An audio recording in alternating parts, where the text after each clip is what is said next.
Hey everybody, Monty Reed here, and this is How to Lose 42 Pounds, Day 8. We have 41 pounds to go, woohoo, at the weigh-in. It was 211. I'm so excited to finally be losing again. And I know it might go back up, it might, go up and down. But the idea is this lifestyle change. And so it's so nice to be able to get back to the gym again. And of course, there's restrictions in place, but the gym I go to, even before COVID, they always had a policy that you have to wipe down all the equipment. They have disinfectant spray. They have paper towels, so you're not reusing rags. I've been to gyms where they have these towels that you reuse over and over and over.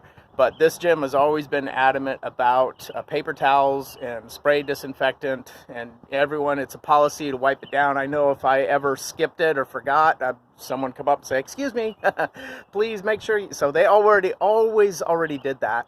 And with COVID stuff, they've been sanitizing, and so everybody at the gym wipes it down before and after, so it gets sanitized twice every time you use it.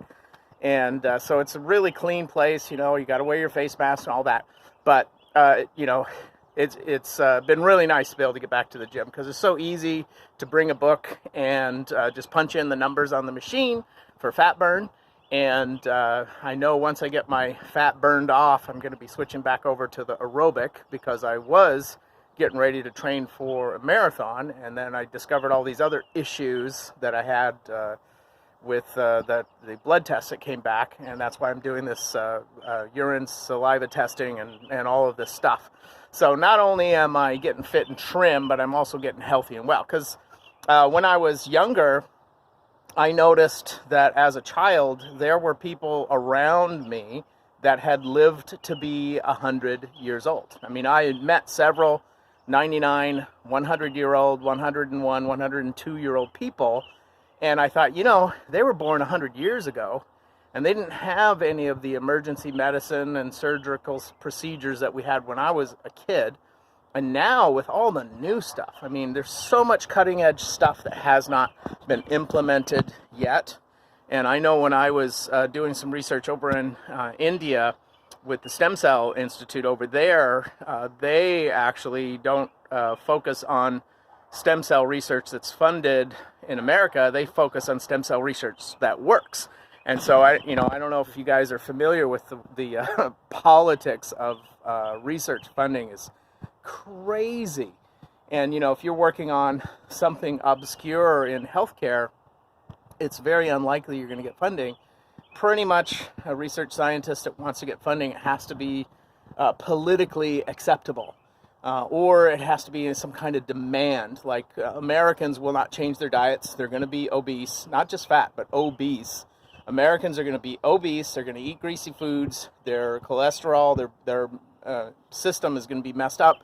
And so they're going to need heart surgery. And because so much money is spent on cardiac care, then there's tons of funding in cardiac care. And so if you're doing research in nutrition and wellness, you need to make sure you talk about cardiac prevention if you want to get funding. And whether you believe in global warming or not, if you want funding, you better mention it in your proposal. So it's just crazy. So I digress. Anyway, it's been fun getting back to the gym, getting a workout, knowing I'm losing weight. I'm excited to be back down to 211. Thanks again, everybody, for your support. And, we've got to do the smoothie in the morning. If I'm going to eat extra calories or meat or cheese, anything rich foods, I'll do that for lunchtime now. And I'm doing either salads or smoothie for dinner. And trying to finish eating by 6 p.m. And not having anything after that. I do have popcorn a couple times a week, and it's fiber, and I make sure I don't put too much salt on it. I tried the fake salt. No, I'm not going to do it. No way. I tried it for a year. I couldn't do it. So the only thing I ever put any salt on is popcorn. And I mix the butter with olive oil. And if you've never done that before, it will take a little time to get used to it. But microwave popcorn has way too much salt. So if you are going to do popcorn, I use the air popper. I used to cook it in oil. I've gone to the air popper. and I do what's called fortified butter, where it's more than half of it is olive oil. But we started out where it was just 1/4 was olive oil and the rest was butter. And it took about a year to get the family used to it. And then after that, it's like, all the other popcorn just tastes too rich, too salty, really. And now we're used to it, where it's about 1/3 butter and 2/3 olive oil. And so we've just gotten used to it, and it's great. It takes time. It's like drinking coffee black. It takes time. I noticed that lattes, a lot of calories in those, so I switched to just black coffee, and it took about a year to get used to it. I just enjoy it, straight up black. And so there's a few things you guys can do, and if you're joining me on this quest to lose weight, I want to encourage you. We have 41 pounds to go, and this is how to lose 42 pounds, and I'm Monty Reed. Thanks again, guys, for checking in, and thanks for your support. Have a great day.